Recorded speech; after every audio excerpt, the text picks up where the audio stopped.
কোরবানি সামনে রেখে এবার লাভের স্বপ্ন দেখছেন চাঁপাইনবাবগঞ্জের খামারিরা। তবে ভারতীয় গরু অনুপ্রবেশের আশঙ্কা ভাবাচ্ছে তাদের, যদিও খামারিদের পাশে থাকার আশ্বাস প্রাণী সম্পদ কর্মকর্তার।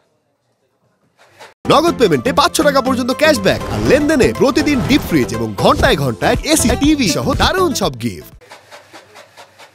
কোরবানি সামনে রেখে গরু মোটা তাজা করতে ব্যস্ত চাঁপাইনবাবগঞ্জের খামারিরা। বলছেন ভারতীয় গরুর আমদানি ঠেকানো গেলে এবার লাভবান হবেন তারা। সাথে গোখাদ্যের দাম কমানোর দাবি কৃষি সংশ্লিষ্টদের। সরাসরি যারা কুরবানি দিবে তারা আমাদের খামারে ভিজিট করছে এবং তারা বিভিন্নভাবে বুকিং দিচ্ছে।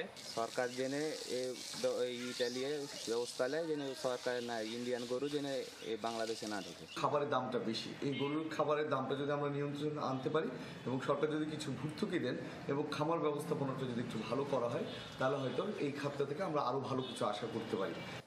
ভারতীয় গরুর অনুপ্রবেশ ঠেকাতে ও ন্যায্য মূল্য নিশ্চিতে সব ধরনের প্রস্তুতির কথা জানালেন প্রাণী সম্পদ কর্মকর্তা। এই বছরে আমরা পার্শ্ববর্তী দেশ ভারত থেকে গবাদি পশু আমদানি করা থেকে কঠিনভাবে এটা অবলম্বন করছি।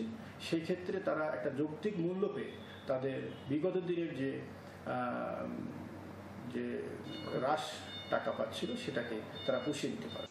এবার জেলায় 1,35,000 কোরবানির পশুর চাহিদার বিপরীতে প্রস্তুত আছে প্রায় 3 লাখ পশু।